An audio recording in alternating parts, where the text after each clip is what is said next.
that nobody's interested in the pediatric side. You are? Okay.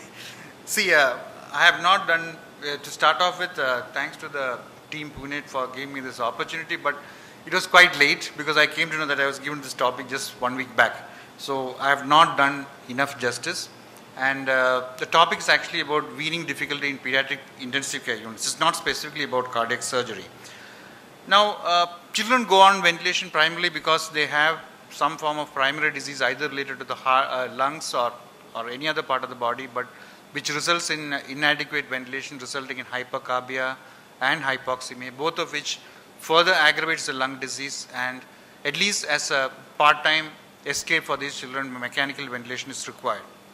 If you go to a pediatric ICU, you find that 30% of the children are on ventilator with an average mean duration of mechanical ventilation about 3 to 6 days. Once they are on ventilator, we have various problems including ventilator-induced lung injury. We don't call ventilator-associated pneumonia anymore. The recommendation is we call it as ventilator-associated events. Another major problem, infection. The interaction between positive pressure ventilation and the cardiovascular system can result in low cardiac output states.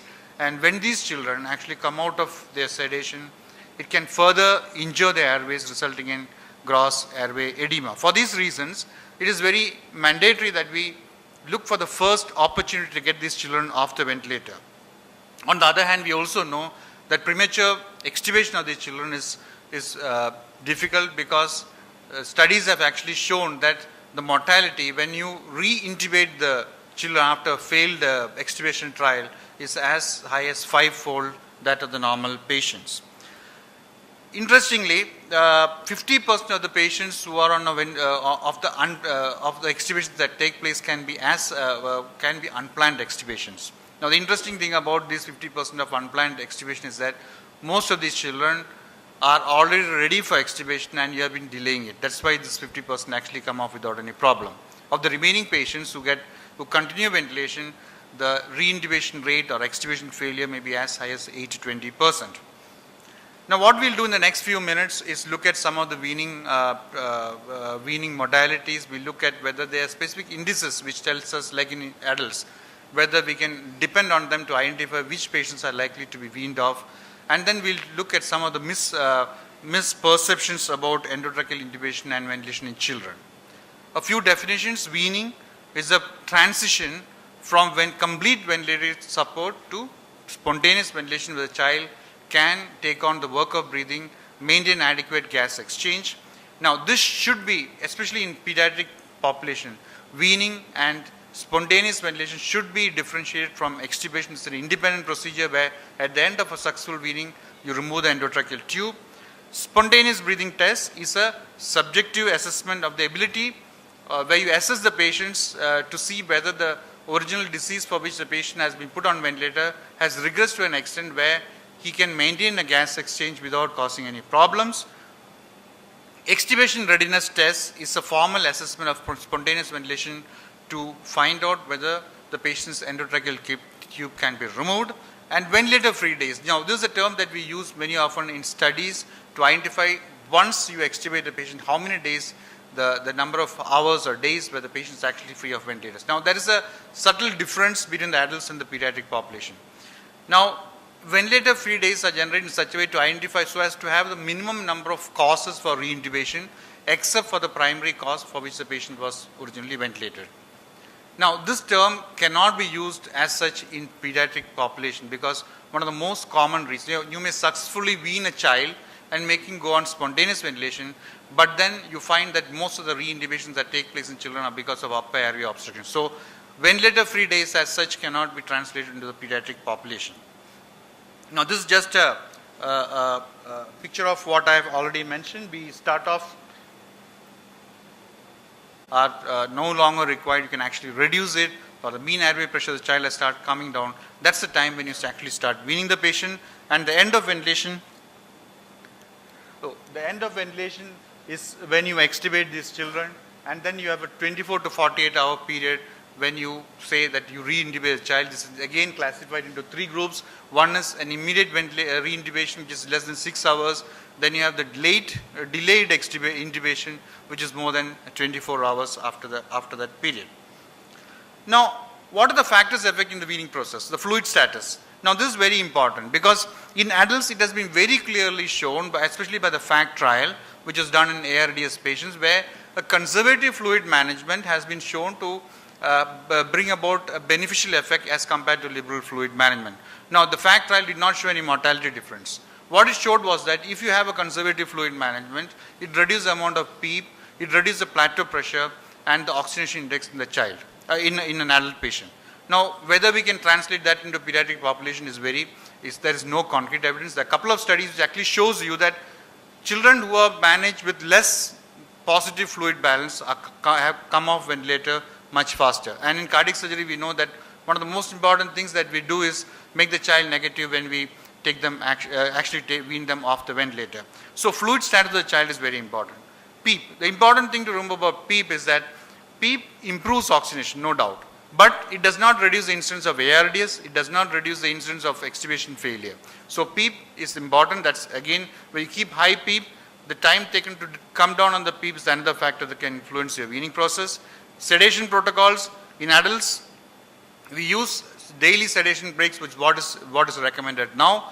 In children, if you keep them again, the same protocol actually follows, because if you don't have a sedation protocol or daily sedation breaks, the duration of mechanical ventilation can actually increase. Pulmonary hypertension, the management of pulmonary hypertension, as we all know, is to maintain good oxygenation. We paralyze the children, give them good sedation. This is exactly opposite of what we want to take them when you want to take them off the ventilator. So most of us, if you have a child with pulmonary hypertension, we sit on them, and this can actually increase the duration of weaning or weaning process. Impaired diaphragmatic function or edema of the diaphragm is another common cause of delayed extubation. Whenever, what we do is that whenever there is a extubation failure or patient is not coming up, just simplest thing you can do in the ICU is take out the echo machine and do look at the diaphragmatic function, whether both the diaphragms are working. Very often you find that one of the diaphragms may not be actually moving well. The role of steroids, very controversial. Steroids have been shown to reduce the incidence of stridor. But if you actually look at the literature, there is not much evidence to support the use of steroids. Studies which show that steroids are useful have used steroids 6 to 24 hours before you actually extubate. Studies which show its negative effect have used it at the time of extubation. A recent Cochrane database systematic review did not find any evidence of support in favor of the use of steroids. In spite of these things, we still continue to use steroids. And additional factors like the cardiovascular stability, the neurological status, and the nutrition of the child is very, very important before we can actually take these children off bypass. What are the predictive indices? Now, there are lots of predictive indices that can be used, but can we apply them in children? One of the common things that we do in adults is rapid shallow breathing index, where you divide the frequency by the tile volume. You get a value less than 100, it's supposed to be good, and more than 100 or 105 is a negative indicator. What we do in children, because the wide variations in the age and the body weight, we index it to the body weight, and a value less than 8 breaths per minute per ml per kg is generally considered as favorable. The CROP index is something else which looks at dynamic compliance, the maximal negative inspiratory pressure, and the oxygenation status of the patient. There are 4 different components of this, each of which can be independently also calculated, but a value of less than more than 0.15 ml per kg per minute, some people say it is 0.1 ml per kg per minute, again a useful indicator that child can be taken off the ventilator. You can look at simple things like the respiratory rate of less than 45 or a tidal volume of more than 5.5 ml per kg. Another simple thing that you can do is look at the volumetric, look at the dead space ventilation in these children. It's easy because you can have the end-tidal carbon dioxide from a capnograph. The arterial PaCO2 is always available. A dead space of less than 0.5 is usually seen as an indicator the child can actually come off ventilator, and more than 0.6 or 0.65 is a negative indicator. But let me tell you, how many of us do we actually use or look at these indicators before we actually extubate a patient? Hardly any of us actually use it. So as far as, unlike in adults where you can easily look at these factors, it is not a practical thing or not a day-to-day practice for any of us. What are the techniques of weaning? Pressure support with SIMA is the most common technique we use. We reduce the respiratory rate of the patient. If we leave them alone on SIMV, the work of breathing is too high for the child. As a result, what we do now is combine SIMV with pressure support, so each of the spontaneous breaths are actually supported by the ventilator and the work of breathing can actually come down. Volume supported ventilation and volume assured pressure supports are advanced modes that are found in some ventilators. The basic mechanism is that you can assure a certain tidal volume for the child. The ventilator supports or attains this tidal volume with the use of pressure support.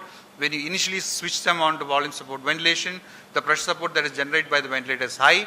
As the mechanics improve in the child, the pressure support actually comes down and you extubate these children when the volume support levels are very, very low.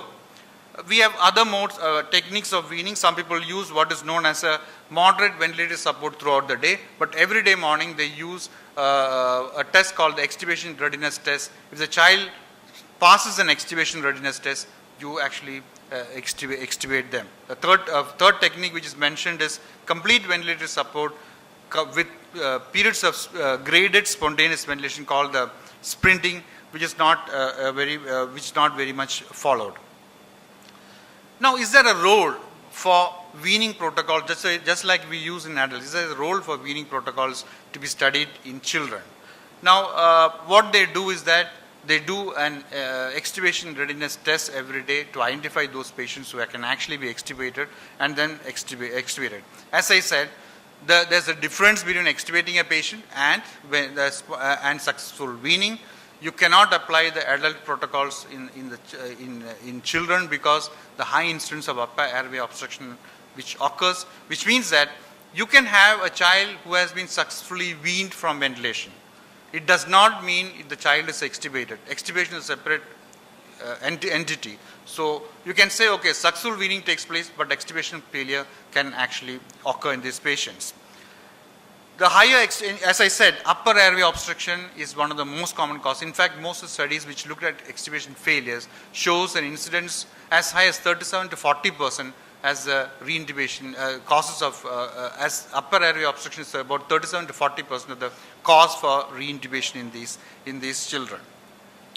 A few of the studies on weaning and extubation. This is a large study by Kuracek and colleagues which has actually looked at 16 PICUs. Now, most of the pediatric studies looked at two things. Either they are single center studies and tells you about the practice that they have in the center, or they are multi-center studies which has looked at factors which lead to extubation failures. Now, the study by Kuracek and colleagues has looked at 16 PICUs with about a large study with 1,450 patients, and they found an extubation failure of 6.2%. The major cause for failure in these patients was that younger age patients who were syndromic, patients with chronic neurological or pulmonary conditions were the most common cause. As I said, upper airway obstruction accounts for about 37% of the patients who failed extubation. They did not, unlike what we believe, they did not find a relationship between the duration of mechanical ventilation and the extubation failures. And those patients who actually got reintubated had to stay for a longer time, or duration of mechanical ventilation was much longer than the average mean duration of ventilation. The two of a couple other studies, the Edmonds and colleagues looked at found a 7.9% failure rate, extubation failure rate. What they found, unlike the other study, was that they found there was a relationship between the duration of mechanical ventilation and extubation failure.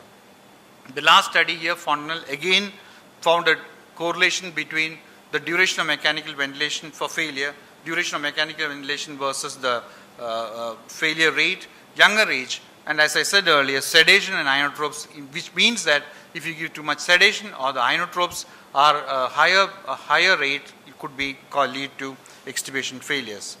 Spontaneous breathing trial and extubations, the two studies I have mentioned here. One is a study of by Farias and colleagues which looked at 480 children. The spontaneous breathing trial that they used was either you put the patient on TPs or they kept the patient on a pressure support of 10 centimeters of water. The reason why pressure support of 10 centimeters was used was simply because they felt that was necessary to overcome the resistance of the endotracheal tube. They found a 14% reintubation rate among the 77% who actually passed the spontaneous breathing trial. They looked at various indices which tells you whether you can actually identify the patients who failed. This includes the respiratory rate, the tidal volume, rapid shallow breathing index, and the PI max, all of them were poor indicators to tell you whether the child could be successfully extubated. And they felt, and one of the major problems with all these studies is that the decision to put a child on spontaneous or give a SBT trial is based on a subjective assessment of the clinician. And the criticism against the study is that they kept it too late. As a result, the success rate was very high. And they suggested that if you had tried as SBT earlier, there could have been a probable difference between the TPs and the pressure support group, and more failures would have happened if you had tried a TPs at an earlier point of time. The same criticism against the study, which the second study by Chavez and colleagues, they found a very high success rate, a high 90 plus sensitivity and a 90 plus specificity when spontaneous breathing trials were used in these patients. Now, again, the criticism against the study is that clinician decided when the child should be put on spontaneous breathing or given a spontaneous breathing trial, which means that the children are already ready for extubation, and all that you did was put them on SBT. SBT has not contributed in any way to identify which of the children could be successfully weaned. So, most of the studies in children are not really good. So, clinically what we can do? What are the clinical criteria which tells you the child is not ready for extubation? Include diaphoresis, tachypnea, tachycardia, cardiac arrhythmias, hypotension, and when you look at the blood gas, a pH which drops to less than 7.32, a PaO2 of less than 60, and if your inspiratory FiO2 requirements increase, a drop in pH by more than 0.07, an increase in the end-tidal carbon dioxide by more than 10, or a drop in saturation by more than 5% is generally considered that these children are not ready for extubation. The leak test is something that we use, many of us may use in the ICU. I don't personally use it myself, but the importance of the leak test is because, as I said earlier, 40% of the patients who actually get extubated go back on ventilator because of the upper airway obstruction. Now, ideally, how do you do a leak test? The child should be paralyzed. It should be in the head should be in the neutral position.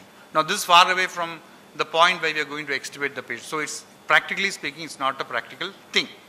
Now, when you ventilate these patients with around 20 to 25 centimeters of water, there should be a small leak around the tube. Some people believe that the pressure should be around 30 centimeters, while others believe it should be less than 20 centimeters of water. Now, the inference from this test is that if you have a positive leak test, which means you ventilate the patient at 20 to 25 centimeters of water, you have a leak, good, you may go ahead with the extubation. But if you don't have a leak test, and all the other parameters actually are in favor of extubating the patient, then do not hesitate, please go ahead with the extubation of the patients. The other test is a negative inspiratory pressure. Again, not very practical, I don't do it myself. We looked at the PI max, which is the maximum negative inspiratory pressure the child can generate, and the maximum expiratory pressure. Of this, PI max is more important because it tells you the condition of the inspiratory muscles, which is the most important part of the expiratory, which tells you about the ability of the child to generate negative pressure. The PE max gives you an overall impression of the generalized muscle weakness that is existing in this patient. How do you do it? You have a manometer, you have to disconnect the patient from the ventilator and occlude both the inspiratory as well as the expiratory limb, and then directly measure what is the PI max in this patient. I have not done it myself. If somebody is there, I would like to know. Role of non-invasive ventilation. Today, most of us try our best to get the children off the ventilator and then use non-invasive ventilation, which has helped us in a lot of ways. Today, we are catching up with what is known as high-flow oxygen therapy. I also use high-flow oxygen therapy, but basically the mechanism between the good old CPAP technique and this is almost the same. It generates the positive pressure inside the lungs and keep the alveoli open. So, there are a lot of studies which has compared CPAP from traditional ventilators or non-invasive ventilators versus high flow system that is going on. I am not able to find out any major difference in the outcome when using either of these techniques. Now, the last part of my talk is about misperceptions about the endotracheal tube in children. Now, we always believe that when small children breathe, say through a 3 size endotracheal tube, it is like breathing through a straw. Now, this is one of the wrong concepts that we have because, for example, studies have actually shown that the work of breathing through an endotracheal tube in a small child is much less than the same child breathing through an oropharyngeal tube or a mask. In fact, the work of breathing when the oropharyngeal airway is in place is much less than breathing through a face mask. This is what one of the studies that has actually come out. Now look, let us compare a child which is 3 kg versus a child, an adult who is 20 kg. A 3 kg child, we use a 3 size tube.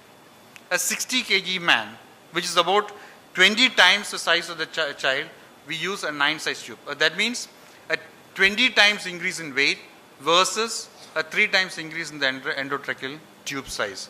So the size of the endotracheal tube versus the body size is much better in favor of a child rather than in an adult. Second, the subglottic area in a child is 20 times higher in proportion to the body size of an adult. This is another important fact.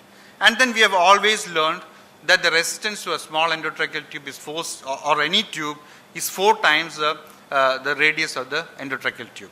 Remember, in a child, the physiological needs are very different. The amount of airflow that is required is much less, and the tube is also of shorter length. Now let us take in an adult patient, we are putting a 6.5 tube. Normally the requirements of peak and mid expiratory flow rates is about 500 ml per second, which means that his requirements are around 30 liters per minute. In a small child, we were going to ventilate with 30 ml or 40 ml. All that they require, the flow that is required is only 1.5 liters per minute. Now, if you take an adult patient with 6.5 tube, with a flow rate of 30 liters per minute, the resistance that is generated is only 5 to 10 centimeters of water. Whereas a child with 3 size tube who requires 1.5 ml of 5 liters per minute, it generates a resistance of 15 to 20 centimeters of water. But look at the normal resistance of the airway in a child. It is about 80 to 90 centimeters of water. So the work of breathing when a child is actually having endotracheal tube is much less than what you are actually thinking. Finally, turbulence. Again, we believe that in a small tube, the laminar flow is there is no laminar flow, but it is a turbulent flow. Studies have shown that it is not true. Whether it is 3 size tube or a 4 size tube, the flow is so low that it is a laminar flow. The flow that is required to convert this laminar flow into turbulent flow is about 400 ml per second, which means about 24 liters per minute.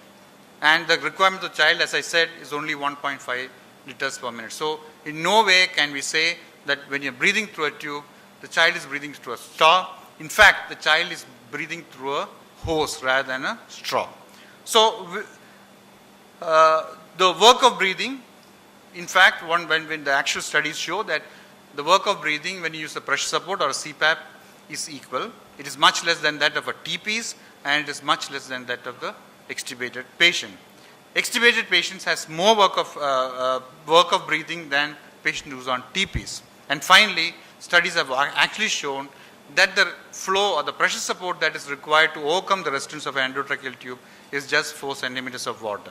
In fact, one of the studies which I didn't mention was that they used pressure support of 10 centimeters of water, and they found very high extubation failure rate. And the conclusion of that study was that when we use unacceptable or very high pressure support levels, you overestimate the ability of the child to breathe spontaneously. So as a result of which, when you take off the ventilator, the work of breathing becomes too much, and many of these children go back on ventilation. So be careful about what you use in these patients. In summary, not all children require weaning. Spontaneous breathing trial and extubation readiness test is, if successful, most of the children can be extubated. If you know what are the weaning indices, there's nothing we can do at the moment in a child. No difference in outcome between different modes of ventilation. There is no difference when you use a T-piece or a pressure support. The outcome is actually the same. Can weaning protocols help in reducing the mechanical ventilation time? We do not know. Most studies, randomized control trials are required. There is no randomized control trial which has looked at weaning in children. Steroids, very controversial. We still continue to use, and just our concept about work of breathing when breathing through a small tube should be changed, because as I showed you some hard statistics based on studies, it is not so difficult for a small child to breathe through a 3.5 millimeter tube. Thank you very much. Any questions from the audience? Yeah. So I just want to know if that, suppose you had come to a position where you want to extubate this baby and you had this option of using two things where you have a bubble CPAP versus an OptiFlow. The high flow, OptiFlow, the high flow nasal oxygen. So which would you use? Which would you prefer? Like my practice, we have actually shifted over to high flow oxygen nasal cannula, primarily because when you use a traditional CPAP, you put an endotracheal tube through the mouth or put a small mask on the face. Children are very uncomfortable. For that reason, HFOV has, high flow oxygen therapy has got some advantage. But when you consider scientific mechanism, I have not seen major difference between the two. In fact, I would put it the other. If you have a nasal cannula, a small endotracheal tube in the nasal airway, if you want to add pressure support at some point of time, we can actually do it easily. Second, we can give the control the FiO2 correctly with the critical care or non-invasive ventilator. So those are the advantages of having a critical care ventilator being used as a non-invasive ventilator. one more thing, sir, do you still recommend, as you said, the steroids are controversial. Do you still in your unit give those 3 peri-extubation doses of steroids? Or how it is? Again, like I said, if you want to use steroids, actually it should be used well in advance. You plan for extubation tomorrow morning, start at least 6 hours before the actual extubation actually takes place. Yeah. Thanks, sir. Good presentation, sir. Sir, I like to ask, in a neonates where we are weaning from the patient from ventilator, some of the neonates are not fitting all the criteria of extubation. And then we think that, okay, then also we can take a decision that, okay, we'll extubate and put on nasal, non-invasive ventilation. So are you practicing that? And are you in a favor of using elective non-invasive ventilation for the neonatal cardiac surgery? I would go by what you suggested. In fact, when you have a little doubt, but more in favor of extubating the patient, I would go ahead to the extubation and put him on non-invasive ventilation. But the only thing we have to remember is that do not delay re-intubating the patient. If you find that child is not doing well in the next 4 to 6 hours, you should go ahead and re-intubate the patient. Now, regarding whether we use elective CPAP in all our patients, no, not all patients, but you can identify which are the patients who need some sort of non-invasive. Those patients we put, as soon as we expect, we put them on non-invasive ventilation. Any more questions? Sir, in neonates, is TPC available for TPC trial? Yeah, there is nothing wrong. Like I mentioned, that's the work of, 3 size tube means is going to be a neonate. There is no difference in the work of breathing when you use a 3. In fact, the work of breathing is much less when you have a TP's trial versus extubating a patient. Now, there is no study which has actually proven that TP's trial is inferior to pressure support ventilation. That's a fact. No, I mean to ask, adults we do have special T-tubes for TPs for TP's trial. In neonates, are there any special TPs available? The important point to remember is how long do you give the spontaneous breathing trial? Now, when you put a child on TPs, which this is my own argument, when you have with a normal child, the vocal cord position actually produces some level of PEEP inside the body. And when you bypass that by putting an endotracheal tube and leaving him to the atmosphere, breathing spontaneously, atelectasis can occur in the child. So the duration for which you try a TP's trial should be limited. I don't use it for more than 20 to 25 minutes. That's the only thing I follow. Yes. Any instrument? He's asking whether in adults there are TPs. Yeah. Are they available in pediatrics also? TPs, you use a smaller hose, that's all. The reservoir volume, yeah. I just wanted to add a few comments after Dr. Kamlesh was saying about elective use of high flow nasal oxygen. In our center, we used high flow nasal oxygen electively across the board in all patients who were extubated, and we do a lot of fast track. Most of the patients are extubated on table, and we have very good results with high flow nasal oxygen.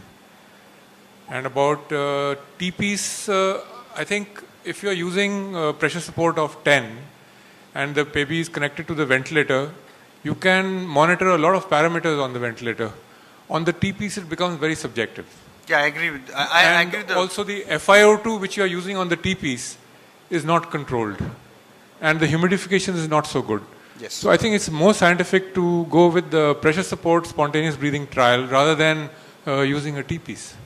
Okay, the first part I fully agree because he's a person who extubates most of his children on the table. Using HF high flow oxygen, nasal oxygen therapies definitely may be useful in these patients. I agree with you. Regarding the second part, as I said, what I would like to stress is that when you put a child on TPs, the duration for which you put the child on TPs is very, very important. You cannot allow the child to remain, like many of the studies I mentioned, 2 hours of TPs trial, not acceptable at all. If you want to see, just try it for 15 to 20 minutes and then put them back on ventilator. I fully agree with you that TPs again is a disadvantage where you can't make out what is the FiO2 that you are monitoring. But at the same time, I also would suggest that the pressure support that you use on when you give a trial has to be carefully monitored. The study which I didn't mention is that they used pressure support of 10 centimeters of water, as a result of which they overestimated the capacity of the child. The children got extubated and then reintubated. That's the danger of using too much of pressure support. Any experience in microcuffed endotracheal tube to reduce upper airway problems? Yes, one of the allegations about upper airway edema was that people felt that when we use, some people say when you use a cuffed endotracheal tube, the edema chances are more. Others believe that you put a tight tube is kissing. There is nothing proved. In fact, there's a study by Newer, one person, which does not show any difference between the two groups. Even with the microcuffed ones? Yeah, this base exactly. I think the cuffed endotracheal tube has come into practice primarily because of what I said, that misperceptions about airway difficulty. I wanted to add one more. He asked about this bubble CPAP or the OptiFlow. What we found in very small babies, the OptiFlow is not very effective. Especially the red cannulae, it doesn't give like flow, 4 liter flow, it does not vary. So we prefer to use bubble CPAP in very small babies. Oh, you are talking about bubble CPAP, huh? Dr. Kamlesh, this is going to be the last question. Yeah. Sir, one of few of the studies in pediatric ICU, they mention if a baby's weight is too low, the patient's weight, the child weight is too low, no need to give a CPAP trial, and you can directly extubate on low SMV and then put on some non-invasive. The CPAP trial is compulsory for those who are 3 to 5 kgs post-operatively? The problem with the SIMV is that when the child breathes on his own, he's totally left on his own. There is a lot of resistance inside the circuit that actually increases the work of breathing. I think a CPAP would be better than putting them on SIMV. Personally, I feel that because when you use CPAP, there's a continuous flow, the work of breathing actually comes down. Thank you. Thank you.